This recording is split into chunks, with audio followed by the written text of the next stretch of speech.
12.3 비상계엄, 내란 사태에 대한 수사가 계속 진행이 되고 있습니다. 관련 보도도 쏟아지고 있는데요.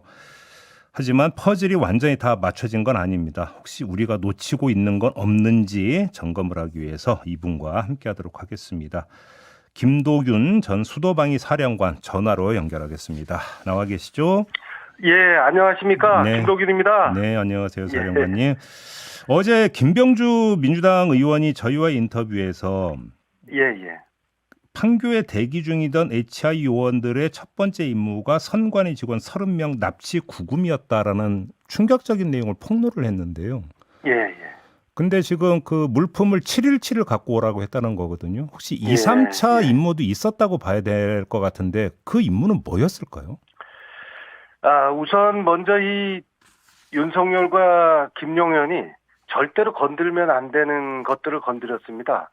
그 중에 하나가 대한민국 최고의 인간 정보 자산인 HID 요원들을 자신들의 정략적 이익 때문에 계엄에 투입한 것이고, 그러니까요. 또 그 어떤 순간에도 보호해야 될 이 비원 벙커를 구금 장소로 쓰려고 했다는 것은 굉장히 위험한 겁니다. 네. 특히 이 HID는 현역들도 그 동선이나 활동을 모르는 비밀 요원들인데 이것을 불려들였단 말이죠. 그렇죠. 그리고 언론에 공개된 것처럼 1차 임무로 선관위 직원들에 대한 납치 구금 임무를 만약에 수행했다면 네. 2차, 3차 임무는 이 HID 이 특수 요원들이 가지고 있는 가장 중요한 임무 중에 하나가 북한군과 관계된 부분들입니다. 아마 네. 그래서 북한군으로 위장해서 우리 내부 혼란을 조장하는 그런 역할까지도 지금 할 수 있지 않았을까 하는 그런 의심을 안 할 수가 없습니다. 그래서 빠른 시간 내에 이 관련자들에 대한 네. 이 수사가 필요한 대목입니다. 그러니까 2차, 3차 임무는 소요 사태를 일으키라 이것이었을 가능성이 있다는 말씀이시죠? 충분히 그럴 개연성을 가지고 있습니다. 그래요. 그러면 38명의 그 HID 요원들만 가지고도 그게 충분히 가능하다는 이야기입니까? 이게 혼란을 야기시키고 그다음에 그것들을 언론을 통해서 국민들에게 네. 전달하는 네. 그런 어떤 핵심적인 역할 수행을 고려하면 네. 뭐 이 인원들은 그렇게 훈련되고 숙달돼 있기 때문에 네. 아마 충분히 가능한 그런 요원들이죠. 알겠습니다. 조금 전에 JB타임즈에서 지금 우리 사령관님에게 여쭤보려고 남겨놓은 게 있는데요. 예, 그때 예. 정보사에 가서 대기하고 있었던 인물 가운데 한 명이 방정환 국방부 전자권 전환 TF장 예, 예. 이라고 하는데 일단 어떤 인물인지 그리고 도대체 어떤 관계가 있었을 것인가 지금 전혀 나온 바가 없는데요. 방정환 전자권 전환 TF장은 말 그대로 국방부 정책실에서 네. 김용현의 그 임무 지시를 받는 아주 실무적으로 중요한 그 장성직입니다. 그럼 오른팔 뭐 이쯤 된다고 봐야 되는 건가요? 충분히 그럴 수 있죠. 예. 그러니까 그 현장에 이 인원을 보낸 것은 아마 김용현이 지시를 해서 투입될 가능성이 높고 네. 거기 가서 관련된 사항들을 확인도 하고 또 현장에서 그 김용현의 지시를 또 전달도 하고 또 관련 내용들을 김용현에게 직보도 하는 그런 역할들을 충분히 아마 수행했을 걸로 보입니다. 이거는 또 무슨 말이냐면 예.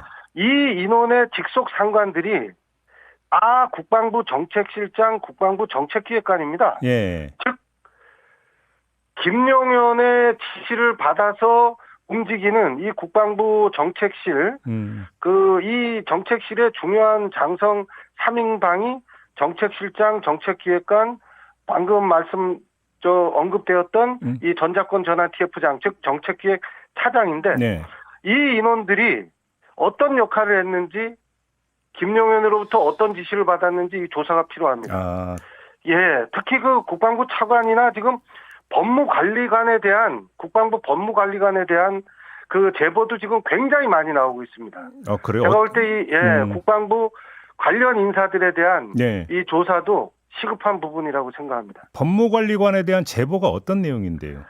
법무관리관이 그 포고문과 관련된 이런 어떤 그 당시 장관에게 그 보고하고 하는 그런 행위들이 네. 있었다라는 그런 제보들이 있습니다. 그래서 이 부분은 좀 명확하게 확인할 필요가 있습니다. 그러면 그 문제의 위헌적 포고문 작성에 국방부 법무관리관이 관여돼 있을 수 있다 이런 말씀이신가요?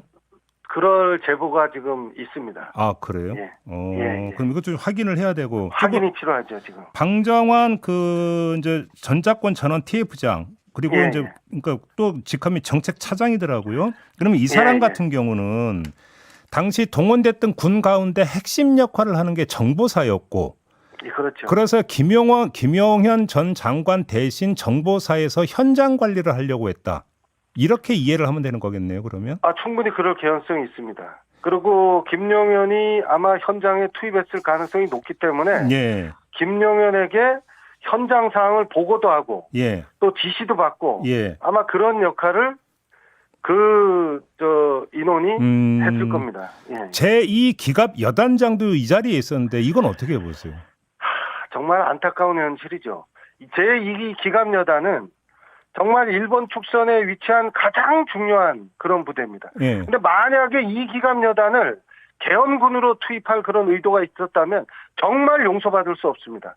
근데 이 기갑여단이 어떤 부대입니까? 과거 12.12 사태 때도 서울로 들어왔던 이런 부대입니다. 네. 그래서 아마 그런 사례들을 고려해서 이 김용현 일당이 무력 시 진압용으로 향후에 사용하려고 하지 않았을까 이런 생각이 듭니다. 이것은 절대 용서받을 수 없는 그런 그 행위입니다. 그러니까 저희가 이제 과거의 계엄 사태 때를 보면 탱크나 장갑차가 이제 서울 그 주요한 곳에 포스트마다 딱딱딱 이제 다 배치돼 있었잖아요. 그랬죠. 예. 그러니까 그 역할을 하려고 했을 수 있다 이런 말씀이시네요. 그 당시에 이 제2 기갑여단이 예. 12.12 사태 때 예. 서울 현장으로 투입됐던 부대입니다. 근데 근데 이 부대를 또다시 서울로 후방으로 빼서 그 개헌군의 역할을 시키겠다고 만약에 했다면 예. 정말 용서받기 어렵죠. 예. 그래요. 예. 그런데 한 가지 걸리는 건 지금 휴가를 내고 갔다는 거잖아요. 정말 이 후배들이 이렇게 어리석고 예. 한심한 인물들인지 정말 이 언론에 보도가 될 때마다 예. 마음이 아픕니다. 예. 어떻게 이렇게 대한민국의 장성들이 예. 이 정도의 판단력으로 이 김용현의 동조했다는 것이 예. 정말 안타깝고 선배로서 하여튼 책임을 통감합니다. 알겠습니다. 그럼 이거는 또 어찌 본다면 정반대 질문이 될 수도 있을 것 같은데 그때 공수부대 출동이 늦어졌잖아요. 예.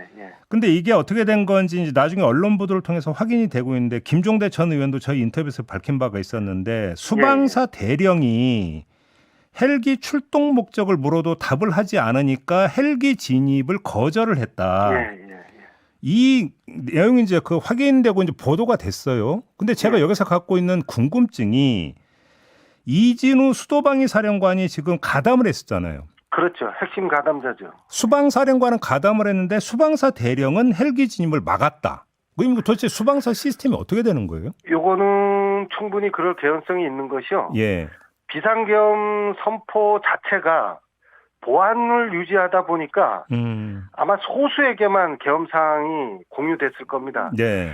국회나 이런 데 계엄군으로 투입된 우리 장병들도 전혀 계엄 사항을 인지하지 못한 인원들이 많았던 것처럼 아마 보안 유지 차원에서 소수에게만 이 계엄 사항을 공유하다 보니까 발생한 사항인데 네. 그러다 보니까 실무선에서 네. 모르고 있었을 거고 근데 갑자기 헬기가 수도권 상공으로 진입한다고 하니까 네. 이것은 확인 절차가 필요했던 거죠. 왜냐하면 수도권에 진입하는 비행 물체에 대한 승인 권한은 수방사령관한테 있는데 네.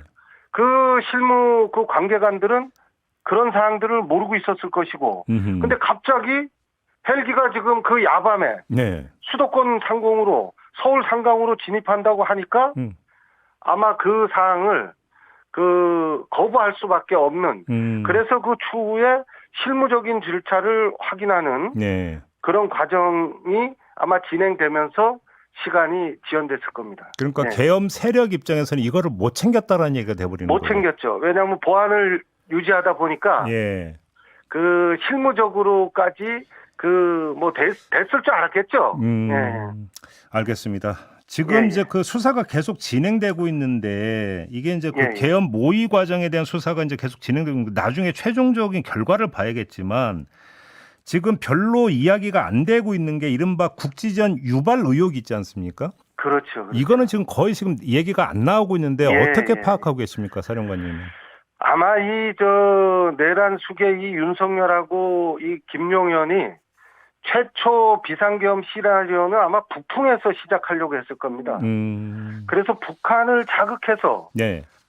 뭔가 접경 지역 일대에서의 군사 충돌 상황을 만들려고 했을 텐데 그 사례들을 보면 네.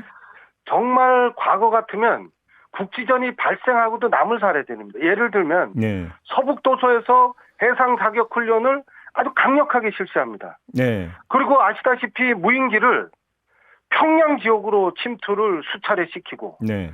또 이 오물풍선에 대한 대응 조치로 원점 타격을 준비하고 지시하는 이런 정황들이 네. 전부 대북 위협 행위를 실행해서 북한이 먼저 공격해오는 이런 상황을 만들려고 했을 겁니다. 근데 네. 이제 문제는 예. 북한이 예. 우크라이나 러시아 전쟁 등으로 생각한 대로 이게 움직여주지 않으니까 사실 시나리오가 바뀌었을 것이고 네. 이래서 아마 급작스럽게 비상계엄 시나리오가 바뀌었을 겁니다.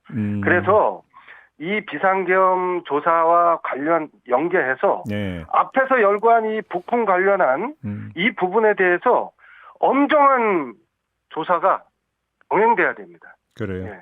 지금 이거는 아주 직접적으로 연관되어 있는 그런 문제라고 저는 생각합니다. 원점 타격 같은 경우는 김용현 전 장관이 요구를 했음에도 불구하고 김명수 합참의장이 거부를 했다. 뭐 이런 보도가 초기에는 나온 바가 있었거든요. 나왔죠. 그 원점 타격과 관련해서 그 비상계엄 선포, 네. 그게 얼마 되지도 않습니다. 일주일 전인가 그런 논의를 예. 했고 또 합참에서 그러니까 적어도 합참의장이 정상적으로 판단해서 이 사항을 그나마 한반도가 전쟁 상황으로 가는 것을 막은 겁니다. 이렇게 국방부 장관이라는 자의 행태가 이런 지경입니다. 네. 근데 무인기 있잖아요. 예. 무인기에 대해서는 내란 전이나 내란 후나 국회에 출석한 군 관계자들의 대답은 항상 일관됩니다. 확인해 줄 수 그렇죠. 없다. 왜 이렇게 나오는 걸까요? 확인해 줄 수 없다는 것은 거꾸로 얘기하면 그런 사실이 있었다는 것을 시인하는 거죠. 아, 예. 이 부분은 예. 하여튼 굉장히 명명백백하게 밝혀져야 되는 그런 사항입니다. 왜냐하면 이게 지금 지작사령관으로 가 있는 이 광호필 대장이 작전본부장하고 합참차장하고 이 부분하고 이럴 때 다 연계가 돼 있습니다. 아, 그래요? 예. 그래서 드론이 평양 지역에 침투한 것이 어떻게 누가 임무를 수행했는지 이거 밝히지 않으면 네. 향후에도 이런 사례들을 네. 막기가 어렵습니다. 자, 그러면 정말로 무인기를 띄웠다면 지금 군 체계상 어느 파트가 이게 다 연관이 되어 있다고 추정을 해야 되는 겁니까? 우선 아마 드론 작전 사령부. 예, 그렇겠죠. 그리고 방첩 사령부. 예. 그다음에 지작 사령부. 예. 그리고 합참의 관계자들. 이런 인원들이 아마 직간접적으로 다 관여가 돼 있을 겁니다. 특히 지금 지작 사령관은 김용현이 작전본부장하고 합참 차장으로 임명해서 북풍 관련 임무를 수행하도록 하다가 지작사령관으로 보직했다는 그런 제보들이 지금 굉장히 많습니다. 아, 그렇습니까? 그래서 예. 이 개헌과 관련된 이 부분에서도 예. 이 지작사령관의 어떤 여부를 예. 동조 여부도 그 수사가 필요한 대목입니다. 이제 그래서. 지적사령 이제 지상군 작전사령부 말씀하시는 거잖아요. 그렇죠, 그렇죠. 예. 예. 합참은요? 합참도 마찬가지죠. 합참은 지금 그 합참 차장이 예. 비상계엄 선포 한 달도 되기 이전 시점에 합참 차장이 바로 바뀝니다. 차장이 그 여러 번 합참 차장이 예. 어떤 직위를 받냐면 계엄사 부사령관 직위를 받습니다. 네. 이 얘기는 뭐냐면 계엄 업무에 합참 차장이 예. 관여됐을 가능성이 굉장히 높습니다. 음. 이 합참 차장으로 보직된 이 정진팔 장군하고 예. 방첩사령관 여인영은 굉장히 절친한 동기로 사실 알려져 있고 예. 이 두 명은 예. 과거에 김용현이 구사단에 작전 참모할 때 신뢰받았던 작전 장교의 인연으로 끈끈이 이어져 있는 인원들입니다. 그러니까 김용현 입장에서는 합참에 이 인원을 합참 차장을 배치해서 예.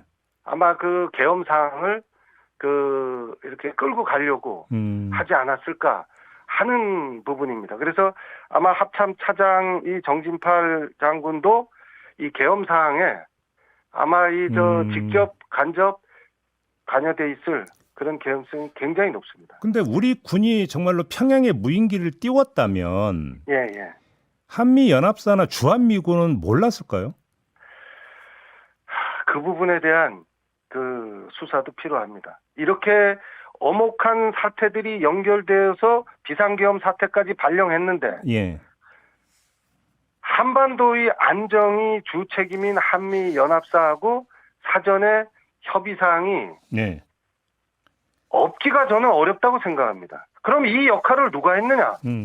아마 틀림없이 연합사 부사령관이 네. 그 관여했을 가능성도 있다고 봅니다. 그래서 이런 부분 한미 연합사와 저 사전 협의 과정 또는 이 비상계엄과 관련된 논의 진행이 네. 그 어떻게 이루어졌는지도 반드시 확인해야 될 그런 부분입니다. 또 하나 지금 신원식 안보실장 이야기는 전혀 안 나오고 있거든요. 전혀 안 나오고 정말 있죠. 몰랐던 걸까요? 어떻게 봐야 되는 겁니까? 지금 청와대 안보실 관계자들이 예.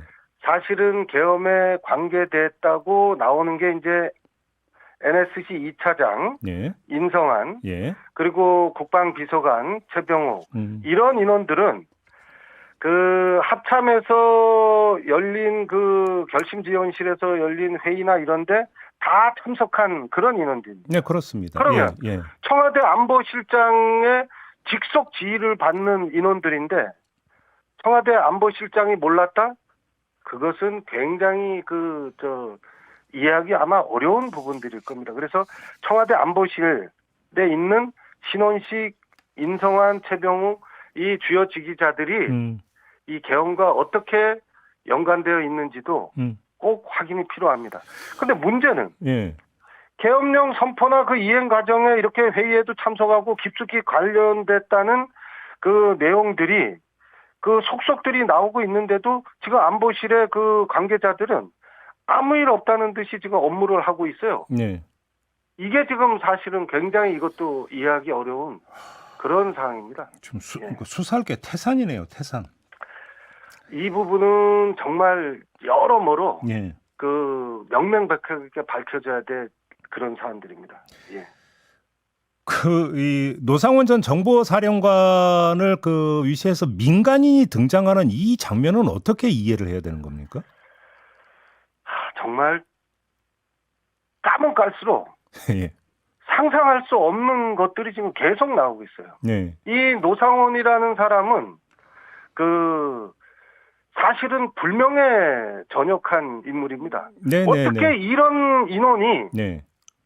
이 김용현과 깊숙이 관여돼서 이 어마어마한 비상계엄 사태의 핵심 인물이 됐다는 것 자체가 정말 그 분노를 자아냅니다. 하나만 더요. 그것도 예. 사령관님 지금 뭐 시간이 다 돼서 이 예. 대한민국 수호 예비역 장성단 줄여서 대수장이라고 부르는 단체가 있는데요. 이 대수장도 좀 거명이 되는데 왜 그러는 걸까요?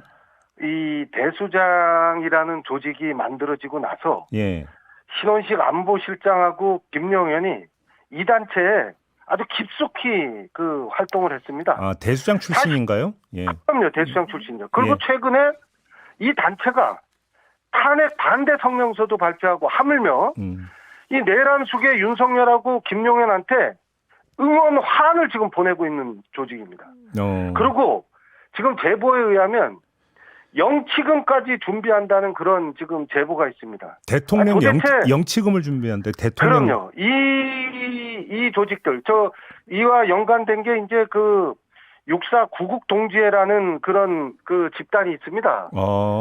이 집단에서 하물며 구속된 김용현의 영치금까지 준비한다는 그런 제보가 사실은 들립니다. 도대체 어떤 생각을 하고 있는지 정말 당황스럽습니다. 예. 우리가 몰랐던 게 너무 많았던 것 같습니다. 몰랐던 게 굉장히 많죠. 그리고 사실은 그냥 그 사람들 사이에서 입에 오르내리던 그 얘기들이 전부 사실로 밝혀지니까 정말 이걸 대하는 우리 장병들 그리고 우리 그 국민들 알겠습니다. 많이 당황스러울 것 같습니다. 알겠습니다. 일단 오늘 인터뷰는 좀 이렇게 마무리하고요. 좀 예. 부족한 점 나중에 다시 한번 인터뷰 부탁드리겠습니다. 고맙습니다. 예, 고맙습니다. 네, 김도균 전 수도방위 사령관이었습니다.